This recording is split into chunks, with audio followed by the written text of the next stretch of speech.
So I just moved into this new house about 2 months ago, and I've been having trouble sleeping basically between the hours of 10 p.m. and 4 or 5 a.m. And the reason being is this little cocaine-fueled bird decided to set up shop outside my bedroom window. As you can see, it's 3:30 in the morning, and this thing does not shut up. So I'm wondering if A, you can help me identify what type of bird it is, and B, how to shut it up without killing it. I would appreciate it. Okay, listen to this stupid thing.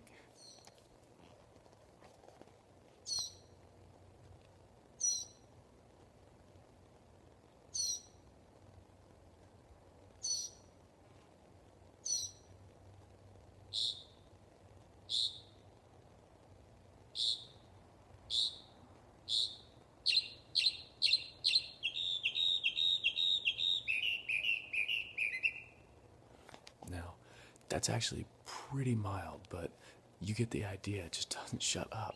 So, any help would be appreciated. Thank you.